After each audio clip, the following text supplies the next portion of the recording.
믿음으로 한 걸음 더 나아가게 하시는 하나님께 감사드립니다. 믿음이 충만한 많은 분들, 우리 성도분들에 비하면 나눌 것이 없는 삶이지만 하나님께서 만들어주신 자리라 믿고 제 부족한 삶 속에도 은혜를 끼칠 것이길 바라는 마음으로 이렇게 썼습니다. 저는 사회복지사입니다. 하나님께서 제게 주신 사명이자 또 앞으로의 비전입니다.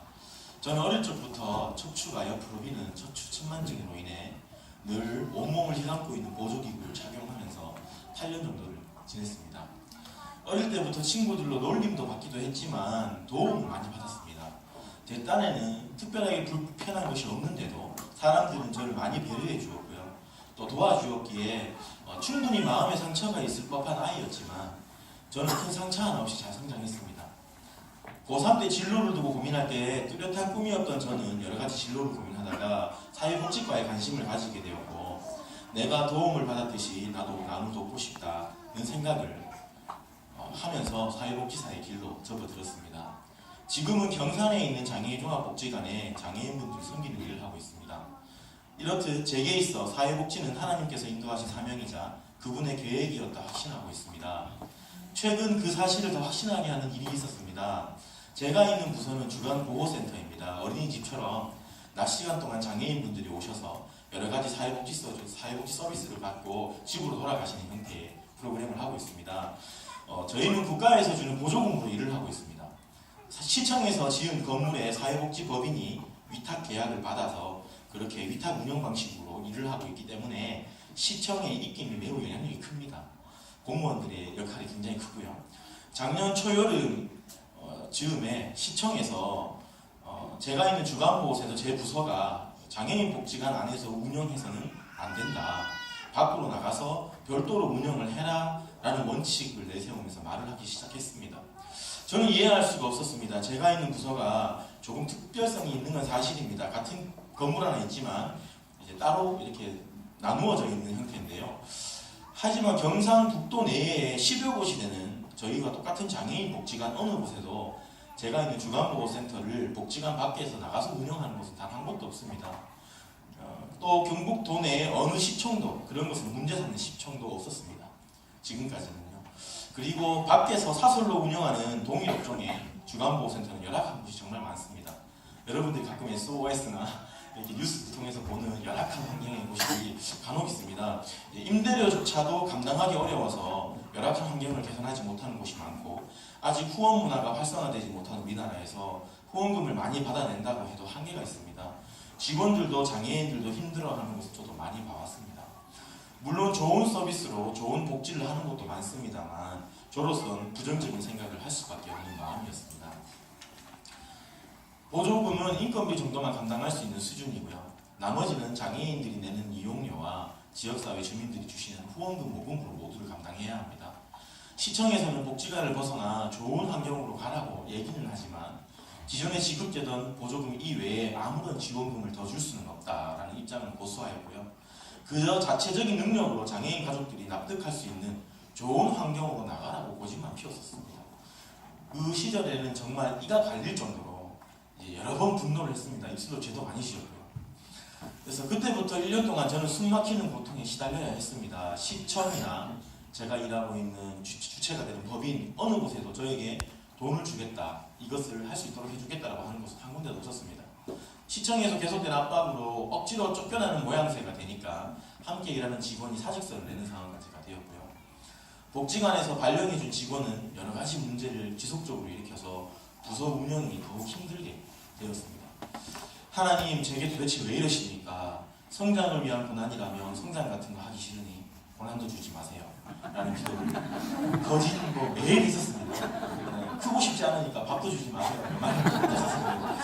그래서 그런 불만 충만한 기도를 엄청나게 했었습니다. 그리고 그 외에도 여러 가지 구구절절 많은 사건과 이야기거리가 엄청나게 많습니다. 정말 미치도록, 사람을 미치도록 만들 것 같은, 그렇지만 시간에서 생각을 많이 하고요. 어쨌든 기가 막히게 힘들고 괴로운 그 사방에 우겨 쌓임을 받는 그런 기분으로 사직서를 수백 번 넣었다 뺐다 하면서 1년 반 정도를 버텼던 것 같습니다.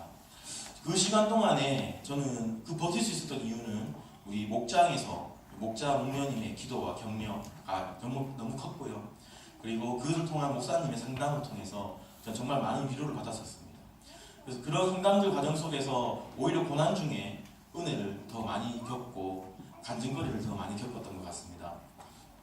이 모든 고통과 괴로움은, 이런 반전은 불과 몇 달 전에 일어났습니다. 9월에 시청에서 공식적으로 올해 12월 안으로 이전을 완료하라는 최종 통보가 있었습니다. 울며 겨자 먹기식으로 이사를 갈 수밖에 없는 상황이 되었는데 장소가 가장 큰 문제였습니다. 장애인이 생활하는 시설은 법적으로 갖춰야 할 기준이 있습니다. 원칙이 있습니다. 그것을 다 맞추어내려면 내부 인테리어 시공 비용이 많이 필요했습니다. 그리고 시청에 최종적인 통보가 있은 지 2일 후였습니다. 몇 달 전 복지관에서 수천만 원을 야심차게 투자하면서 경산 시내 쪽에 60평 공간에 별도 운영하던 치료 서비스 부서가 월 임대료를 감당할 수 없는 경영난으로 어쩔 수 없이 복지관으로 다시 철수를 해야 되는 상황이 되었습니다. 제가 있는 주간보호센터가 그 60평짜리 공간으로 들어가게 되었습니다. 모든 인테리어와 여건이 다 만들어진 공간이 그야말로 하늘에서 뚝 떨어진 겁니다. 물론 월 임대료가 부담스럽기는 하지만 고정적인 수입과 지출을 따져보니 충분하지는 않지만 가능하다는 계산치가 나왔습니다. 저는 뭐 이런 경우가 다 있지라며 매우 의아했습니다. 저도 믿을 수가 없었습니다. 그 부서가 너무 기가 막히게 정확한 타이밍에 경영난이 발생했던 겁니다. 한 달만 차이가 나도 저와는 상관없던 일이었습니다. 마치 나를 위한 일인 양 기가 막힌 타이밍이었습니다. 다음 문제는 보증금이었습니다. 같은 복지관 부서이긴 하지만 사업자 등록이 달라서 신규 계약을 해야 되는 상황이었습니다. 보증금을 어떻게든지 마련을 해야 했는데 전혀 지원해 줄 것 같지 않던 법인에서 보증금에 여윳돈을 더해서 지원하기로 불과 며칠 전에 확정이 되었습니다. 그리고 눈 하나 깜짝하지 않을 것 같은 시청에서 경차 한 대를 연계해 준다고 합니다. 물론 개인적으로는 남의 돈으로 생색내는 거라 불만스러운 마음도 있지만 아직 시청에 대한 감정이 그렇게 좋지가 않습니다. 여기 계신 분 중에 공무원이 계시다면 죄송합니다. 제가 나쁜 기도를 좀 많이 했습니다. 그런 마음도 있지만 지금까지 시청의 태도를 생각하면 이건 하나님의 은혜가 아니면 불가능한 일이었습니다. 그리고 시청에서 센터장을 복지관 관장님이 겸직하지 말고 따로 세우라고 하여서 6년을 같은 부서에서 일했던 제가 센터장을 맡게 되었습니다. 6년이나 지금 부서에 6년 동안 있으면서 이 부서가 아닌 다른 일도 하게 해달라고 기도 많이 했었습니다. 응답이 없어 하나님께 많이 서운해했었기도 했고요.